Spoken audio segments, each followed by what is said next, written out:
Hello, hello, hello, hello, our beautiful, beautiful friends. It's Hadia, and Happy's not with us in body.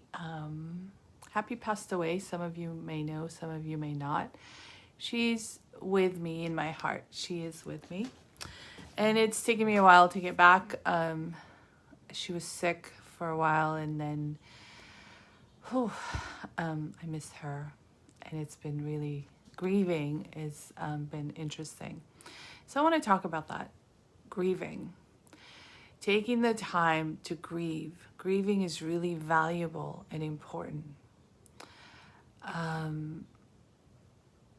So I'm trying not to cry.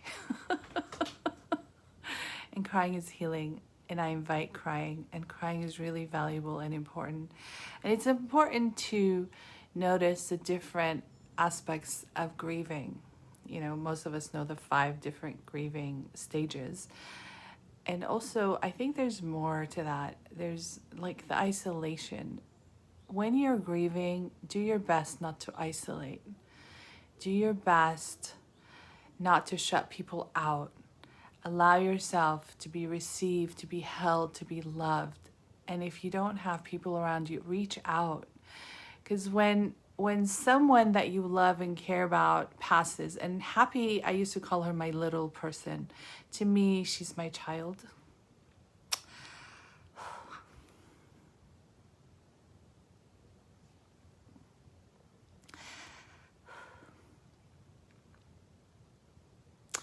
And so I grieved while she was living because I knew she was dying. And then I'm still grieving. And then I made a commitment to myself that I'm going to live my best life to honor her life and her passing. And that's really important. As some of you know, my dad died when I was 2, and I grieved for a long time. And one day in meditation, it came to me, and I was living in grief and loss, and feeling guilty that I was alive and he wasn't. And then I heard in meditation this voice that said inside of me, if you want to honor your father, live your best life.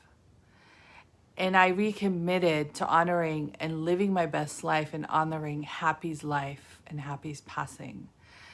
Because the people that love us and care about us, and I'm talking about our 4-legged people, our fur babies,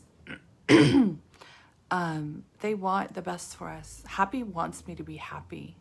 She wants me to have my best life. And it doesn't mean I don't grieve. I get to grieve, but I don't live in it.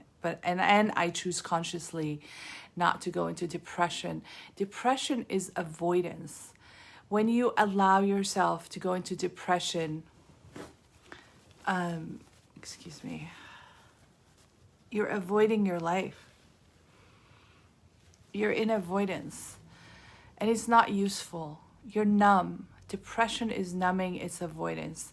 When you allow yourself to go into anxiety, you have fear of the future, and you're running away from the future. So use your powerful thinking, your mind. Our mind is very powerful, and it is a tool. And most of us use our mind to hurt ourselves.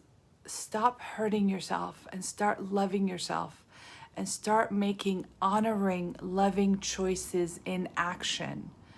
Use your mind to make a choice to care for yourself, to love yourself, to nurture yourself, no matter what is going on. And the basic things.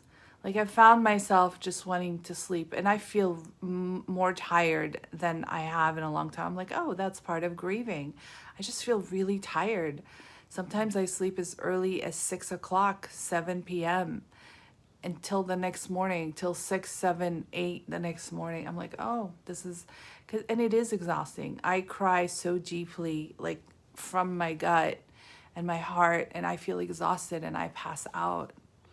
And it's okay to do that as long as I keep monitoring that I'm not in depression. I'm not avoiding the grief, and I'm not avoiding my life. Stop. You can make a choice. A lot of us say, well, I can't help it. You can help it. If you have a mind, you can make a choice. You're choosing to be depressed. You're choosing to be anxious. And believe me, I know I was depressed for years. And I have anxiety and I still struggle with it. And I keep choosing. Every time I catch myself, I choose differently. Like, nope, not going to do that. I'm not going to go into depression. I'm not going to go into anxiety. I breathe. I place your hand on your heart. Connect with your heartbeat. And notice your heart beating and notice your breath. And affirm to yourself, I am choosing to be happy. I am choosing to be alive and do contrary action in contradiction to what your mind tells you to give up. No, that's your ego. Your ego wants to keep you separate from your living, your thriving, your best life. Choose your best life every day. And don't compare yourself to other people. Your life, what works for you. And like I say, sometimes your best life is to get out of bed and go to the bathroom. And that's fine. And sometimes your best life is to go out and be with friends and family and do stuff. And sometimes your best life is to sit down and read a good book. As long as it is your best life. And take the time to grieve what you need to grieve. Grieving is valuable and important. And it's useful because when I'm grieving, I'm keeping my heart open. I'm releasing the loss, the pain, and I'm keeping happy in my heart and appreciating the times we were together. Happy is my dog, if you don't know, who passed away recently, June 9th. But if I don't grieve, I shut down my heart from connecting with the loving that her and I shared. You got to grieve your losses, whatever they are. And it doesn't have to be you lost someone to death. It could be losing a job, losing a home, losing a partner, losing a friend. Every time you transition, it's a loss. Even if you transition from a good place to a better place, buying a better home, getting a better job, you're releasing something and gaining something. And when we release something, we need to have transition time. And part of that transition time is grieving. And grieving allows you to release what is no longer serving you, what doesn't work for you, and keeping your heart open and putting things that you want in your heart, like love, joy, kindness, compassion, sweetness, and be compassionate and tender with yourself. And don't isolate. Isolation is an enemy. Connect and reach out. Reach out to your loved ones. All right, you all, I love you, and I invite you to grieve, to cry, to scream, to yell. Express the levels of grieving and trust yourself and choose to live your best life. You can have a great life while you're grieving, while you're sad. It doesn't have to be outside. Like some people think, oh, I'm grieving, I can't do anything else. Of course you can. You can be joyful and you can be sad and you can express both. And don't live in your sadness. Just visit, experience it, and move on to your best life. And stay steadfast in your best life. So I'm HadiaLoving.com is my webpage. I support you in getting your best life.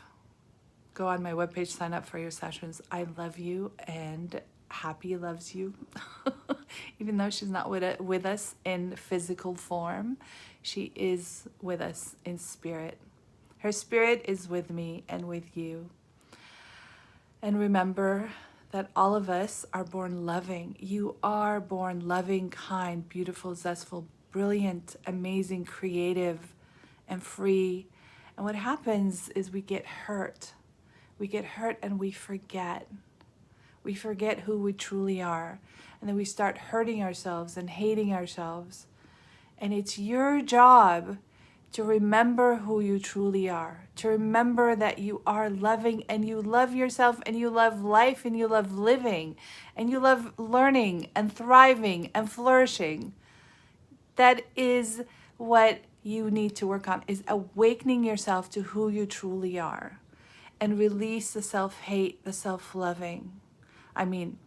self-deprivation. Embody your self-loving in action. Do action steps that are loving for you.